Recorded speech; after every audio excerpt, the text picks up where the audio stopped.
Welcome to Talking with Tech. My name is Chris Bouguet, and back from ASHA is Rachel Madel. How's it going, Rachel? Chris, I'm still in an ASHA hangover right now. I believe it. I was exhausted, and I was just moving my thumb up the screen following Twitter, so I can imagine being there. I have to say, Chris, you were so missed, not only by me, because there's nobody that I wanted there more than I wanted you there. All of our listeners were like, is Chris here? Oh my gosh, is Chris here? And I said, oh, no, Chris isn't here. Stop reminding me he's not here. I'm so sorry. And that is so nice of you to say. And that's so nice of the listeners to be looking for me. Maybe one year I'll have to come like dressed like Waldo or something, and then we can try and find me around the convention center. I have no doubt that everybody would find you because everybody was finding me. I was like, let me just leave the booth real quick and go to the bathroom. And then someone would stop me and I'd say, of course, I'm so excited to meet everybody. It was kind of bananas. I was not expecting the response that we got from all of our listeners. And thank you guys so much for, finding me. I told everybody on my social media, find me at ASHA because I'd love to meet you. And that's exactly what people did. Thanks, listeners. That is awesome. And it is really humbling to know that you're out there and that you're listening and then you're implementing things. And I know that hearing stories and talking to people about what they've taken away from the podcast is one of the reasons we keep doing this. I agree. Speaking of which, I would love for you guys who have not left a review on iTunes. We love reading them. We love hearing what you guys have to say, your experience. So many people came up to me and said how much they love the podcast. And I didn't say this, but I should have been like, could you leave us a review? Because what happens is if you leave us a review on iTunes, more people see the podcast. And ultimately our goal is to just spread the word about AAC. We want everyone to know about the podcast so that everybody knows about AAC so that I can stop walking into classrooms with kids who are, 8 years old with minimal language and they don't have AAC. So it's really important that we spread the word. And coming fresh off of ASHA, where you're kind of saturated with speech-language pathologists, graduate students, undergraduate students, all these people who are new and wanting to learn, but AAC extends way past just the speech therapy field, right? And so there needs to be teachers, general ed, special ed, occupational therapists, physical therapists, so many more people that can learn from this content. Yeah, it was really cool, actually. So part of the time that I spent there, I was on a panel, and the panel was all about ethics in podcasting. And one of the things that I shared was, this idea that, of course, we have a very specific niche that we typically touch on, right? We talk about AAC. That's the kind of the crux of the podcast. But it's important that we think about our listeners, not just as speech-language pathologists, because we have a lot of teachers, administrators, parents, all of these different people who are listening to our podcast. So, when I was thinking through and talking through how we create content, it was just a really important reminder that we need to think about everybody because that's ultimately what we want. We want to reach as many people as possible. So do you have any cool stories from ASHA? Yes, I have 2 amazing stories. The first, so I'm sitting at the Exceptional Ed booth, which was awesome. So Exceptional Ed has 4 different podcasts under the Exceptional Ed network, one of which is Speech Science, and Matt Hott was there representing Speech Science at the booth. Exceptional Leaders, which is Mei Ling's podcast. And then last is the Private Practice Survival Guide with Martin Sibley. So we had a lot of different hosts coming in and out of the booth, and they were doing interviews alongside of myself. And Matt at one point was talking to a group of 3 women, I think. And he started talking about podcasts. We were kind of luring people into the booth by saying, do you listen to podcasts? And of course, everyone said yes. Most people said yes. There were a few people that were like, what's a podcast? But anyway, we were talking to people and asking, do you listen to podcasts? And then we had kind of a flyer that had all of our different podcasts. The first one was Talking with Tech. And so Matt was talking to this woman and I was behind him. And she's like, oh my gosh, I listen to Talking with Tech. I love Talking with Tech. And so Matt's like, well, you're in for a really big treat because Rachel Madel is standing right behind me. And she goes, shut up. And I'm like, oh my gosh. So she comes over and she's like, shut up. And I'm like, I won't shut up. I'm like, I'm Rachel and I'm really happy to meet you. And she's like, shut up. And it was so funny. I was like, I'm not talking. So anyway, she was so excited to meet me. And then I said, why don't you hop on the podcast? And she's like, shut up. I can get on the podcast? No way. And I'm like, yes. I'm like, come on the podcast. And then of course she's like, I'm not good at talking. I'm like, I doubt that. I doubt that you're not good at talking. Don't worry. We can edit it if anything goes wrong or you mess up. And so anyway, I had her come on the podcast and it was so sweet. I was just like so tickled that she was so excited, and she had no idea that she even came to our booth and that I was there. So that was the funniest thing, is that she just happened to stop by, had no idea that one of her favorite podcast hosts was there. So it was really cute. Shut up. That is the best story. It was just so cute. I was just like, oh my gosh, like I just love this. And so it was so great because a lot of the people that were stopping by knew I was there and were excited to, chat and take a picture. And so just to meet somebody who was surprised was just the cutest. That is so great. It's funny those words, shut up, right? Just nerd out for a second with me with AAC, right? If you think back to the Russell Cross interview that we did talking about phrasal verbs, shut up is a phrasal verb, right? You don't shut an up, right? And it's a very common phrase that you use, in common, parlance. And so I just, like I said, just nerding out for a second because we've been talking about phrasal verbs a lot in my neck of the woods. Well, actually, two things about phrasal verbs. One, Russell Cross stopped by our booth. So I got to see Russell Cross and Chip Clark. And Mei Ling actually got a photo with them. And I was really upset because she said I couldn't take a photo with them. I'm like, out of all the people that should take a photo with them, it should be me. I don't understand. Why couldn't you take a photo with the speech dudes? Exactly, the speech dudes. Well, because I guess, they're not typically photographed together. They'll only do separate photographs. And so Mei Ling somehow, is good friends with them. And she was trying to make me jealous, and she actually did make me jealous. Yeah, I got that photo. I saw it on Facebook. You know what? I think we can do the same thing. You and I can only be photographed separately, never in the same room together. Should be pretty easy since we've never met.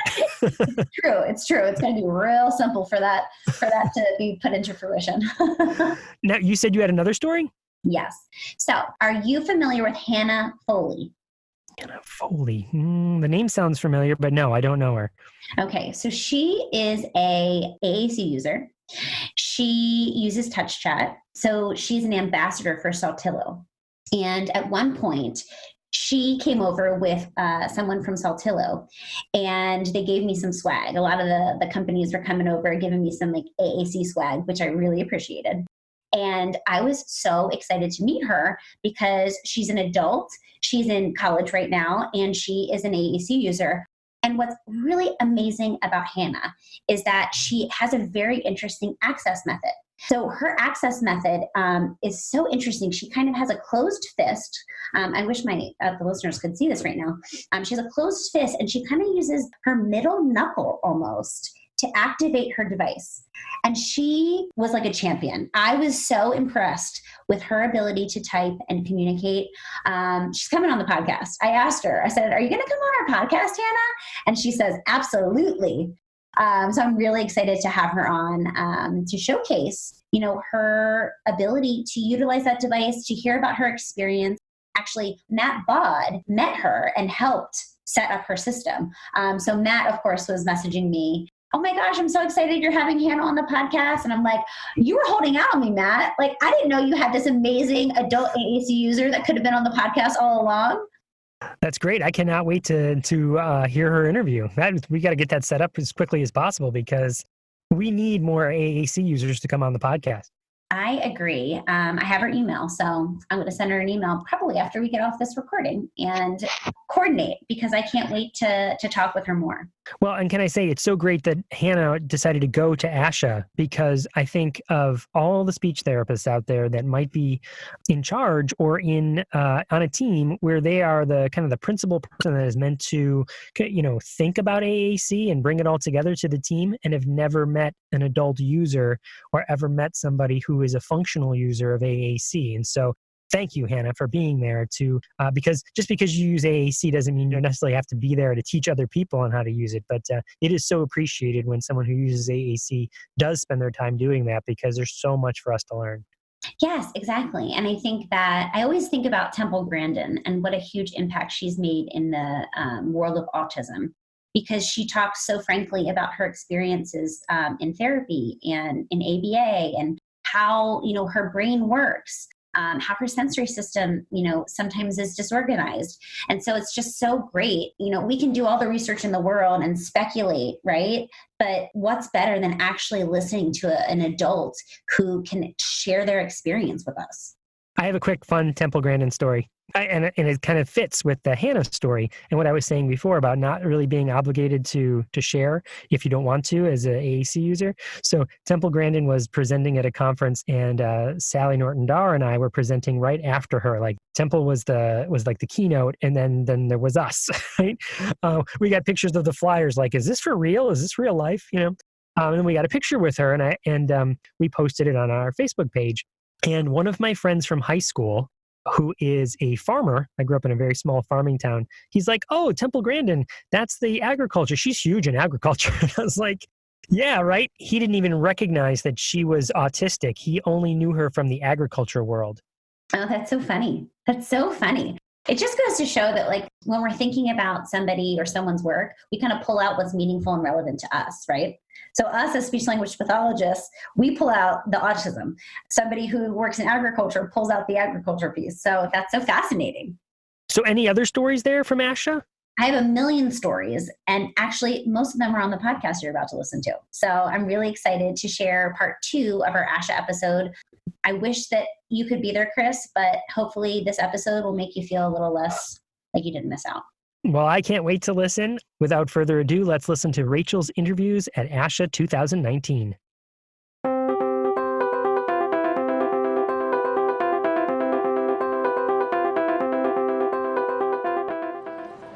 Welcome to Talking with Tech. I'm here with Dr. Adriana Lavi. Adriana, how are you? Oh, I'm good. Thank you so much for having me here. I'm so honored to be here and so excited. I am so excited to have you. I was telling you when I first met you that I had a wish list of courses that I wanted to take while I was here, and you were on my wish list. Aw, thank you.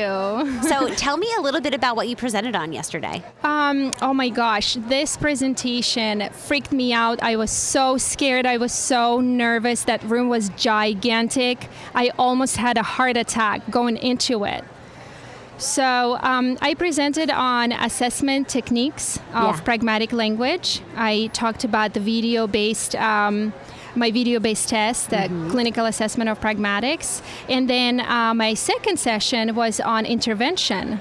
So a social skills program, video-based modeling. Ooh, I love that. Mostly what I talked about was using auditory-visual bombardment to teach children how to read faces. Ooh. And those little subtleties of facial expressions like sarcasm, or somebody's nervous and needs empathy. How do you teach kids? How do you teach kids how to read, how to understand that and pick up on those subtle cues? And I think you're exactly right. Videos are so much more dynamic than just static photos. And for so long, that's all we had as clinicians. I'm really excited about your assessment. And I am super pumped because I actually just got to use it. I was telling you when we first met that I had it. WPS was so kind to send me a copy of it. And I didn't even think about it. And then it was on my shelf, and I had the perfect kit for it. And I love it. I really do. And I'm just so excited to talk with you because you're the brains behind it. Oh, and it means so much to me. It means a lot to hear all this. Amazing. So let me ask you, while you were developing this, what was going through your head? What were the thought processes as far as, that feels like a huge task, an undertaking, right? Yes. And I've done it all by myself without a publisher. So a few years ago, as a school-based SLP in a high school, I was so frustrated with the area of pragmatics and all the standardized tests that we had at that time, where my students, mostly my high-functioning students and those with social communication disorder, pragmatic language impairment, would score so high and pass all these tests with flying colors, And then I would have to resort to informal observations, and takes so much time, so tedious. And honestly, it's really difficult to set up situations where you would be able to test the student's ability to read empathy or sarcasm, or look at conversational adaptation. Really, in the lunchroom, how would I be able to really get deeper into those pragmatic areas? So one day, walking my dog, I saw a group of teenagers talking to each other from a distance, and I could sort of think or figure out what they were talking about in a way based on their facial expressions, because they were so expressive and kind of draw my attention to those following. And then it hit me, oh my gosh, I wonder how much of that our children with autism really get, and how would I be able to test, have them look at situation like that and test and understand how much they understand. So it hit me, what about videos? Why don't we use videos and maybe videotape situations and ask them questions? So I went home, asked my sister to role play a situation, and I had my neighbor videotape us a very simple video on my phone. And then I would ask kids questions on these situations. So I had some silly scenes. Yeah. And it went really well, and they loved it. They were really interactive. So later, when I went to get my PhD degree at Loma Linda University, I thought that I would want to pilot it as a study and make it my dissertation. So I did.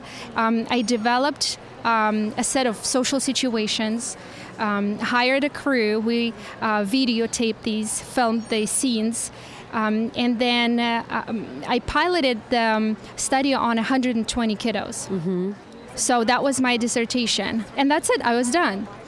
And when I got my degree, my husband told me, you need to commercialize it. And we need to standardize it. And I thought, I'm not doing that. This is just so much work. Right. And so many children to standardize. But get this. Let me tell you, my husband has a PhD in statistics, basically. Ooh, so that feels really useful. This is an unfinished, basically, PhD degree, but I call it PhD degree in statistics. But all he does at work is statistics. And he works for a company that develops blood tests that look for genetic diseases. So he really understands the process of research and development. So he assured me he would be able to standardize it and hold it to the really highest standards of psychometrics. So statistics is really not my, favorite area. Me either. But we just somehow we did it. We recruited SLPs in 15 states and tested a bunch of kids, ages 7 to 18. Actually, we piloted earlier with, we started at age 5, but it didn't really go very well. Yeah. So we ended up piloting on 7 to 18. I love that. It's actually really interesting. We use assessment tools all the time, but it's interesting to hear it's how it started from just an idea and how that you created, how it turned into what it is now. That's so cool to hear in the story that motivated it. I can tell you from my own personal experience, I have so many children with autism that I work with who can answer any question about what's, kind of this idea of what's the right thing to do in a social scenario, but it doesn't mean they can read the nuances of facial expressions. It doesn't mean they have the inferential thinking, and it's really hard to encapsulate that skill through a checklist, right? Through a parent interview. And so I just love the idea of using actual videos because it's one step closer to an actual real life interaction. Exactly. That's amazing. So excited to have you here. So let's talk a little bit about the treatment. You did a talk on treatment. Yes, which I I'm did. Fascinated by because I use a lot of video modeling and social skills videos in my own treatment.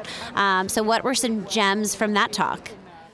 So Many SLPs, after we published the CAPS test, many SLPs would tell me, so what's next? We know that they have problems or deficits in the area of understanding, processing, and using nonverbal language, like reading faces or using facial expressions appropriately. Mm-hmm. So what now? How do we work on that? Mm-hmm. And for that reason, I started thinking, really, how do we teach children how to understand and discriminate between, let's say, an angry face and someone who's nervous, or someone who is disappointed, someone who is worried, or someone who is sarcastic? Mm-hmm.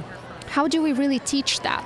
So I designed a program, I designed a technique that's called auditory-visual bombardment, where you literally bombard students with these videos of various faces, and you teach them and explain to them what all of these facial movements mean. So, for example, we would show videos of a sarcastic look, and we would explain that a tight smile, mm-hmm. like this. Yes.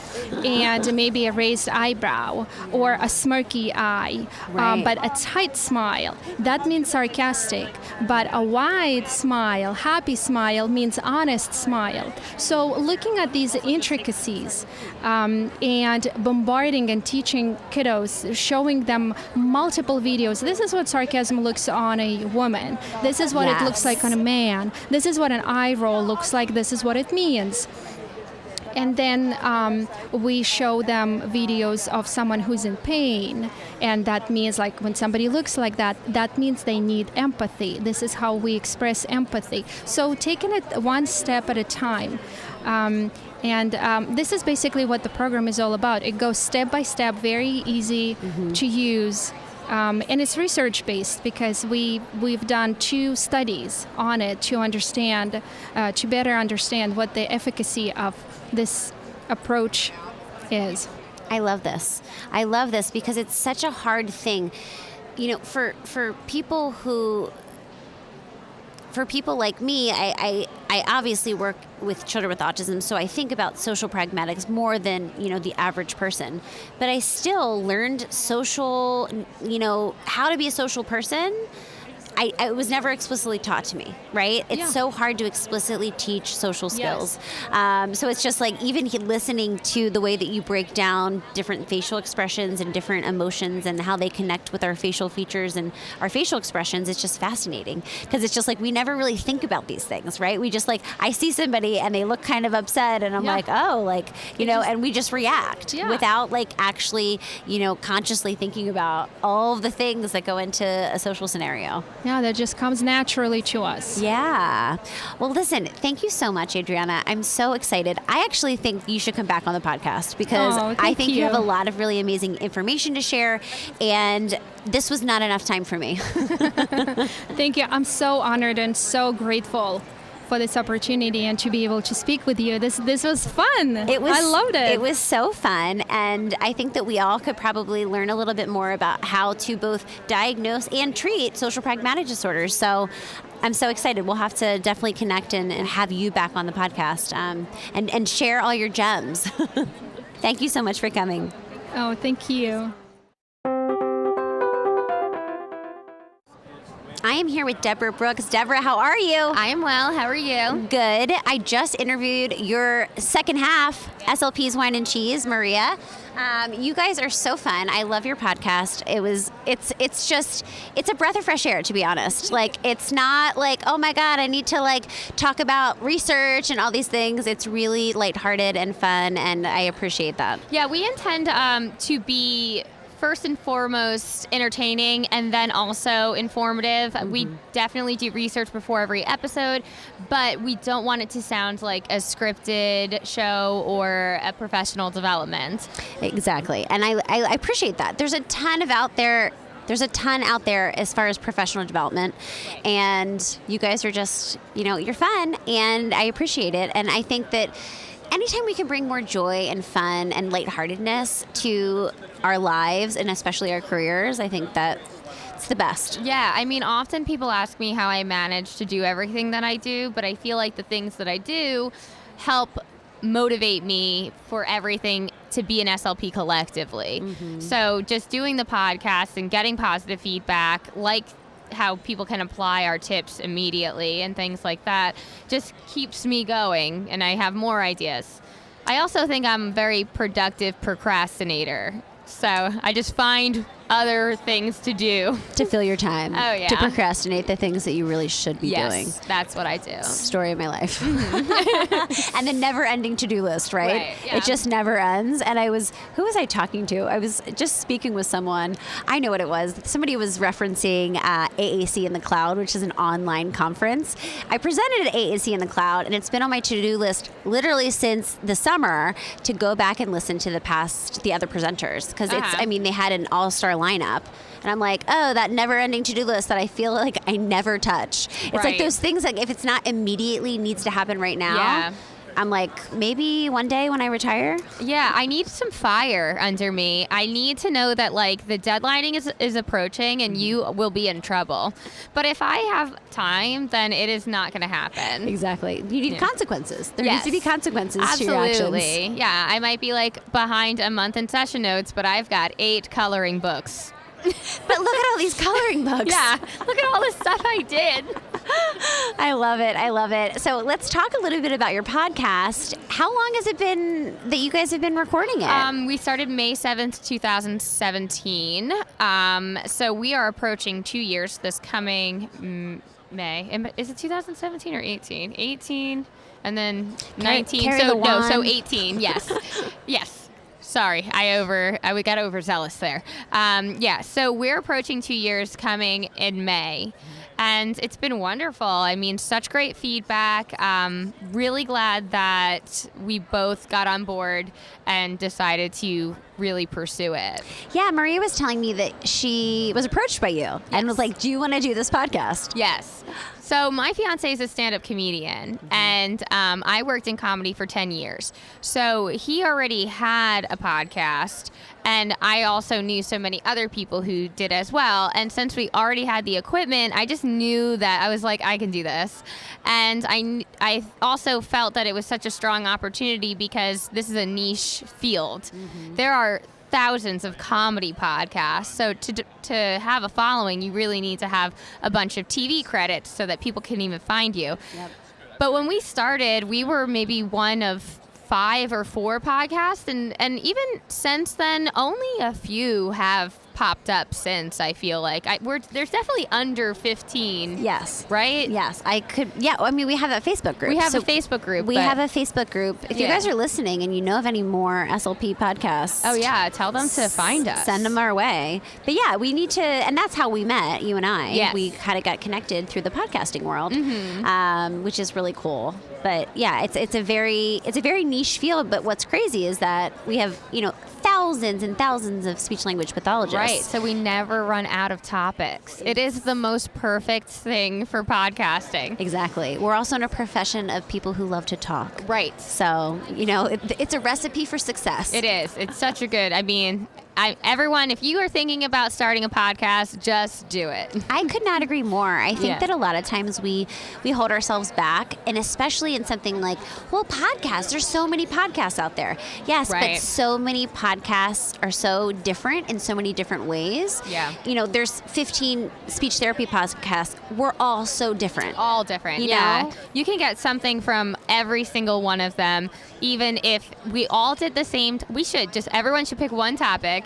We should all do the same topic and just compare to how different. How fun would that be? Yeah, that would be a good idea. We should try that. I love that. Yeah. I also love the idea of, having cross collaboration between the podcasts. Yeah. And wouldn't it be so cool if we could have one big episode? Yeah, I was thinking we should have a podcast island. Ooh, yeah. I don't know. Well, how Super Duper has that whole section. Let's take it over. We should, yeah. Why not? We'll just make it the podcast. Exactly. Islands. Yeah, I love that idea. I know. So let's talk a little bit about your wedding. Oh. So you're getting married. I am. Congratulations. Thank you. Yeah, it's been a long time. I've earned this. The time has finally come. Yeah, and it feels really good to no longer have a boyfriend. But fiance is the worst word ever created. Tell me why. I hate saying it. I just feel like it's silly. I hate to be like, well, my fiance. Well, what's interesting is that, I mean, depending on your engagement, it's just such a temporary word, right? You have to get used to you have to stop saying boyfriend, start saying fiance, and then eventually you get to husband. So it's just this little in-between period where by the time you finally get used to saying it, it's like, well, now he's my husband. It's gone. And I have to get used to that. Yeah, and it's unfortunate because I'm really liking being engaged. It's super fun. I like the planning. I like the excitement. And I feel like it's just all over when the wedding happens and then I'm married. So I just wish a better word. And then Mike will be like, well, why don't you call me your partner? And I'm like, I'm not even going to go that way. No, I feel like that's a mistake. Yeah, I'm like, are we in business together? What is that? Exactly. So I'm just saying fiance. I'm warming up to it. I love it. But yeah, we're getting married in Brooklyn next September. Beautiful month to get married, honestly. It'll be a tail end of summer, especially on the East Coast. Right, yeah. We rented a carousel in Dumbo, which is down under the Manhattan Bridge overpass. It's a neighborhood in Brooklyn, and it's just like on the city skyline. So it'll be cool. The photos are going to be magical. I'm just trying to have an Instagram wedding. Exactly. Just trying to blast it all over social media and get as many likes and comments as possible. 100%. Why else are we here? Exactly. Well, Deb, thank you so much for stopping by. I appreciate it. Keep up all the amazing work that you're doing on your podcast. And I'm just excited to see a familiar face, a familiar podcaster face. Thank you. Thanks for having me. You are so welcome. Hey, Matt. Hey, welcome to ASHA 2019. Matt Hott, joined by the one, the only, live from Nepal, Rachel Madel. Live from Nepal. I like that intro. Well, I guess live back from Nepal? Yeah, exactly. Back for 2 weeks and still somehow can't get over the jet lag. So I was going to say, how long does that take you to get over that? Way too long. And what's crazy is that I feel like I finally was acclimating to West Coast time, and now I'm on the East Coast. So I'm experiencing jet lag all over again. I drove 19 hours in a car yesterday to get here from sunny Cincinnati to sunny Orlando. Well, that makes me feel a little bit better because I didn't drive 19 hours. I just got on a flight for 5. So when we're putting things into perspective, I feel like I win. So, yeah, exactly. So we're here live at the Exceptional booth, which when you hear this will not be live, probably not. It's true. But it won't be live. The last time you and I talked was at ASHA, and I was in Cincinnati, and you were at ASHA. So it's wonderful to see you in person, finally at the booth. It's true. And there was a lot of tech troubleshooting, I feel like, last year. We got the tech situation under control, which I'm really excited about. And yeah, I'm excited to meet you in real life. What I remember from last year's ASHA was Matt Hott huge on a poster. Right? You were famous last year. Yeah, but my face is nowhere to be seen in the ASHA building unless you come to booth 678. What I am excited for is I get to sit in 2 ASHA SEAL meetings today and tomorrow, helping make changes for school-based SLPs over the next 48 hours. You sound super official. Nope. I keep telling people that because I'm like, oh my gosh, should I do that? Not that I have time to do literally anything else, but sounds really cool what you're doing. Volunteer for the SEALs out in California, Rachel. Maybe not. I don't know. We'll have to think about it. Send me more information. Will do. Welcome to Talking with Tech. I'm here with Poonam Desormes. Poonam, how are you today? I'm doing great. Thanks for having me. Of course. So I'm really excited. You've been to a lot of amazing talks here at ASHA. Just tell me the highlights reel. I think definitely one of the highlights was going to a distinguished speaker and being able to talk to a person who happens to use AAC to communicate, and that's just one part of who she is, and being able to hear straight from her experiences. That has been amazing. Honestly, there's nothing that informs our clinical practice more than talking with adult AAC users, right? It's like anything. We know so much about autism because of Temple Grandin. So I think that that's a really amazing thing, and we don't always have the opportunity to hear the experiences of, we'll call them end users of AAC. So that's amazing. Yes, it really was. And she talked a lot, not just about her experiences, but the work she's doing. And that was amazing to see and hear. And also just about ableism. So she was talking about how that really is an ism, just like racism or sexism that she's experienced. And she gave us really specific skills and terms to use in place of the terms we might be using, like AAC user. Wow. It's so interesting because I think that we're living in a world where everyone's trying to be politically correct, right? And it's like nobody wants to say the wrong thing, make the wrong move. And I think that what I've learned is having the courage to just ask outright what people prefer. What do you prefer to be called? It's not always an easy conversation to have, but I think it's really important because we actually just had Alyssa Hillary Zisk on our podcast. It hasn't aired yet, but they talked about how they actually don't like the term they don't like people first language. Correct. So they prefer autistic adult, which the first time I heard that was like, oh my gosh, what? So it just goes to show, we can only do our best to try to figure out what language somebody likes to use. And so having that conversation, I think, is really important. Yes, I agree. And I think that knowing that there isn't just one way, knowing that there isn't just one way because they're a person. And so really, what do they want to be called? They just want to be called by their name. Exactly. Right? And of course, when we're working and we're practicing and we're coming to something like ASHA, we are talking about populations. So we are talking about people, and we want to categorize them so we know, okay, what area is this talk about? But maybe you can also use multiple names and terms to deal with that and just acknowledge that. And I think some of the things I've learned and what she spoke to also is just that we can make a mistake, and I think that might not be what she would want to hear or somebody else would want to hear, but if you're coming from a genuine place and not feeling like you're all knowing about anything and you're still learning, then there's nothing wrong with maybe a misstep. Yes, I think that's exactly right. I was at a business conference a few weeks ago, and there was a really amazing talk on diversity and how to think about diversity when you're employing people within your business. And one of the takeaways from that talk for me was, just have kindness and compassion for people who are trying, right? And I think that gives us permission to make a misstep, and it's not the end of the world, right? As long as you come from a place of curiosity and genuine interest, having someone's best interest at heart, that's kind of what's the most important thing. Yes, and now I'm working at the University of Central Florida here in Orlando, so we were really excited that ASHA's in our backyard again. And I just started there as a faculty clinical instructor, and I'm working with graduate students, and sometimes they're fearful of AAC, and they're just also dealing with a lot with graduate school. And so kind of letting them know that I don't have all the answers, and you're not meant to have all of the answers, and my job is to help to guide you. And that kind of goes to what you're talking about, just being open and kind of giving people the benefit of the doubt that they're trying their best if they are. So I definitely noticed that. And I've also noticed some of that can help when doing AAC evaluations privately and working with school systems. I went to a talk that was related to that as well. Mm-hmm. Tell me the gem. What was the takeaway from that talk?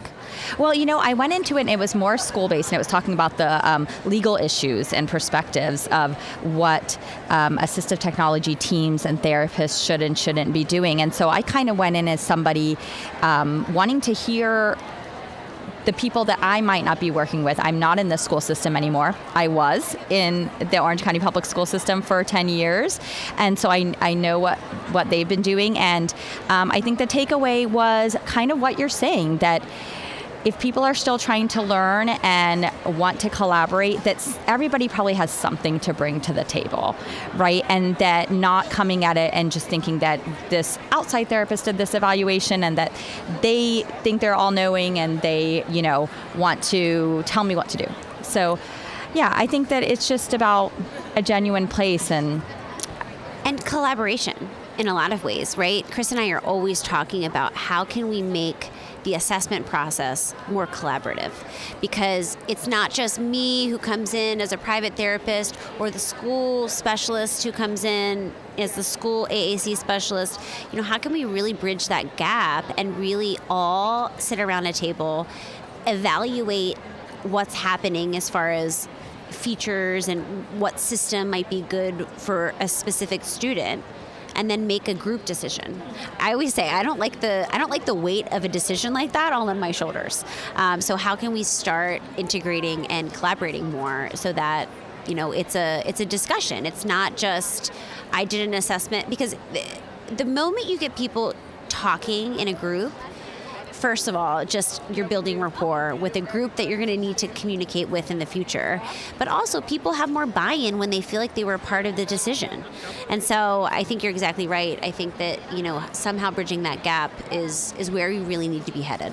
Yes, and in working with the students, one of the things I really encourage is that we reach out to private therapists. If they're coming to our university clinic, they might also have another private therapist or a school-based therapist or a different type of educator, a teacher, somebody else they're working with, and not being afraid to reach out to those people. And everybody's busy, so you might send one email or make one phone call and they might not get back to you, and don't assume that means that they don't want to collaborate with you. It probably just means they're getting as many emails and texts and phone calls as you are.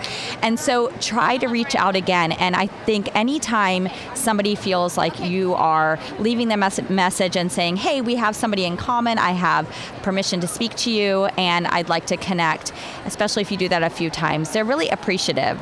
And especially if you open up with asking their input first. What has been working for you? What has not been working for you with this client? And getting their input first so that you feel like they know that you value what they bring to the table, and then having a discussion. And I think the students, once they do it a few times, realize it's not that scary, because these are our colleagues. These are people that went to the same schools that we did and are at the ASHA conference here with us. And why are we here? Because we all want to learn and we want to collaborate, and we're all dealing with, the powers that may be in our districts or in our, private practice, and insurance and all those things. So we really have a lot more in common, and most of the time, I have found that people's intentions are good. Yes, I completely agree. I always try to circle back to that whenever I, maybe feel like my feelings were hurt, or, I think that we all are just trying to do the best we can for the clients that we serve. And one thing I love about our profession is that it's very rare that I meet a speech language pathologist that I don't like. I think we all have good hearts and are good natured. We want to help, and it's such a great thing being a part of such an amazing community. Yes, it really is. It really is, and it's always inspiring to meet others that kind of feel the same way. And then if you don't meet somebody that feels that way, give them the benefit of the doubt that maybe something else is happening with them, and how can you deal with that without taking it on your shoulders? You do your best to provide your input, to provide that collaboration opportunity. And if not, you can still say, hey, I put it out there, and maybe at some point they'll come back around, or they'll remember you and have a collaboration with somebody else. It can never be negative if you come from a good place. And if you accept that, not have too many expectations about what might happen, and accept that it might not go well and that you tried. Right, and I think the gem that I'm pulling from that is don't take it personal. We are so quick to take so many things personal, like, oh, was it my email?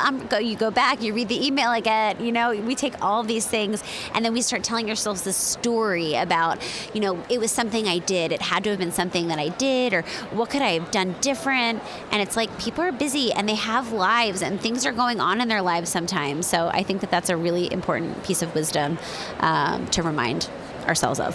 Yes. And what is it really about? It's about our clients. It's about the humans that we're working with and what they need and what their goals are and how they can best reach their potential. And so it really isn't about us. We're just facilitating this journey for them. Exactly. Well, Poonam, thank you so much for stopping by. I love meeting listeners of the podcast, and you're doing an amazing job here in Florida. Thank you so much for Talking with Tech. I'm Rachel Madel. We will talk to you guys next week.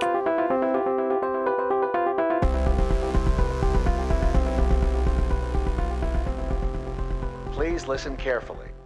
Hi, I'm Matt Hott, one of the hosts of Speech Science, a weekly podcast bringing you all the information that you can handle related to speech sciences and disabilities. Michelle Wintering, Michael McLeod, and I interview leaders and difference makers in the field. Every Tuesday, we drop a new episode. You can find us on iTunes, Android, and on our website, www.speechscience.org/Speech Science Podcast. Join us as we try to find the answers to the question, what is communication? You're listening to the Exceptional Podcast Network.